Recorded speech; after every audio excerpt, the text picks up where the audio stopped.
What if I told you that healthcare isn't just about the work we do, but it's about the people that do the work? And what if I told you that our hearts, the very thing that we use to serve, are in desperate need of healing? Well, my name is Coach Charlene, and welcome to the Whispers of Wellness. I started a business in April of 2024 called the Wellness Whisperer Coaching and Consulting Company. I early retired intentionally because I saw a gap. And the gap that I saw was that more healthcare workers needed support. They needed mental health services. They needed a place to feel safe. They needed a place to decompress from the chaotic busyness of their lives. And so as nurses, as techs, as all of the care team, all healthcare professionals, we pour endlessly into others every day. We push through exhaustion. We give beyond our capacity most of the times, and we leave a little for ourselves. I like to explain it like this. There's this loaf of bread that you have, and you keep giving out slices of your bread. And then you come to find out that you've given up all of your slices, and that leaves you empty. Well, burnout is at an all-time high. Emotional exhaustion is breaking our spirits. Compassion fatigue and moral injury is running rampant. The workforce is leaving, not because they don't care. Don't get that twisted. It's because they feel empty. And so there's a quote that says, you can't pour from an empty cup, but you can refill it. And that's the unknown author. But just the whole concept of pouring from an empty cup or giving and overgiving and overcaring, I believe that healthcare workers are the heart of healthcare. Without healthcare workers, where would we be? Without that nurse on your side when you're going through a very challenging time, when no one else is there, where will we be? Without the doctor that has done the work and being compassionate in their delivery, without them, where would we be? Now, I know everybody's not perfect. I know that we've had some experiences with different healthcare professionals that may have jaded your view, but most of us get up every day determined to touch lives and to make a difference in those that we serve. This is why I decided to early retire. And I have a framework. It's called the Heart Framework, because I truly believe that when you can have a framework of how you operate, and I wanted to have that for myself. Thank goodness for my strategist that actually gave me some advice to make sure I get a framework and all of this with this new business. Because as a nurse, I've been in the industry for 32 years as an employee, but not as an entrepreneur. And so my heart framework is heart. And I wanted it to be the heart framework because I need things to align with where I am, with the whispers of my heart.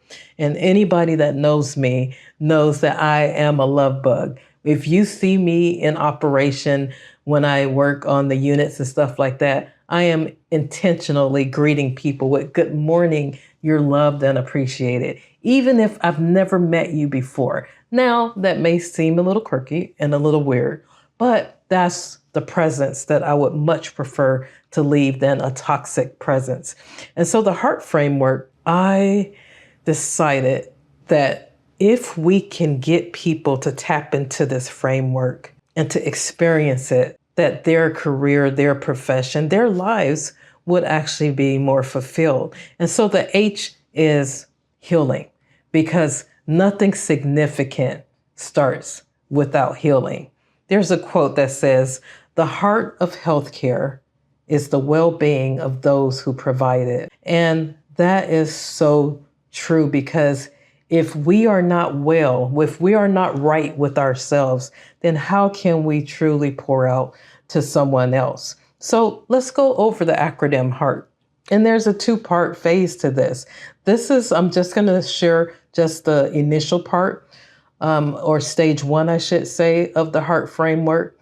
And so the first one is healing. You cannot lead serve, or love well if you are not healed. Healing is the foundation. So that's why I start with healing.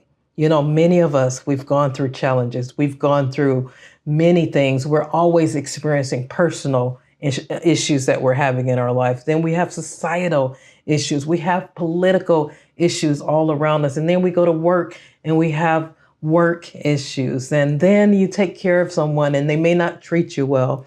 And then you have more issues. So healing is critical for you to get the things that you need.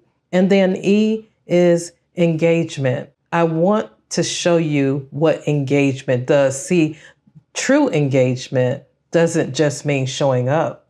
It means being fully present in your work, your relationships, and in your purpose.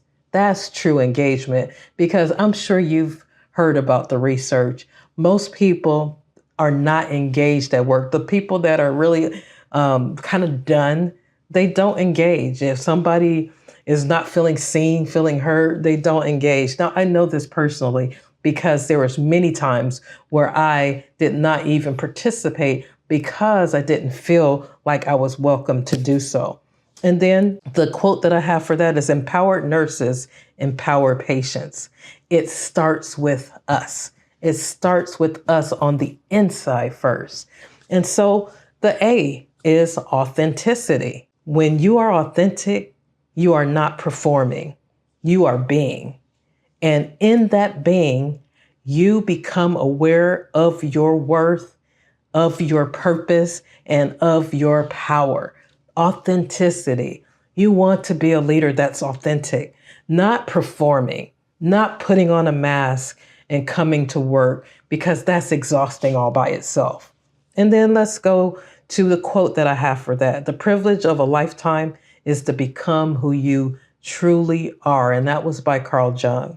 Now let's move on to the R, resilience. Resilience is not about doing more. It's about becoming more.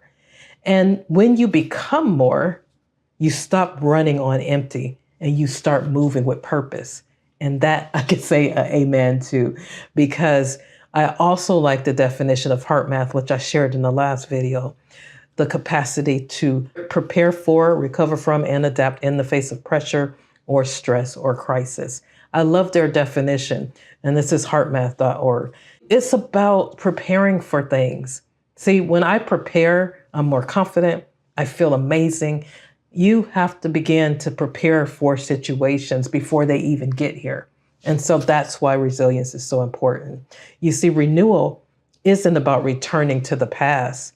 It's about evolving into something stronger. And that's somebody that's unknown.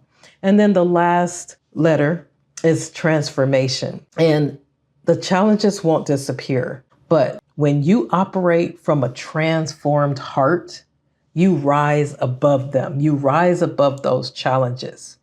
You see, here's a quote for that one. And that's, transcendence is not escaping reality, but seeing it from a higher perspective like an eagle, honestly. And so I gave you the beginning of the heart framework. And so I will come back in the next video and share with you the outcomes. These are kind of like the things that all of my programs, all of the education, if I come speak at your organization, this is what I'm at. This is my framework that I believe that will revitalize your well-being and help you to reprioritize at the same time. So I'll see you next on the next video. The heart of healthcare has been neglected far too long, but it's time to reclaim it. It's time to heal. It's time to engage. It's time to become authentic. It's time to build your resilience, and it's time to transform beyond your circumstances. So thank you for joining, and make sure you go to my website and you will see all of the different things that I'm doing there. Okay. Thank you for listening. And remember, well-being starts from the inside out. It's an inside job, you guys. Have a great day.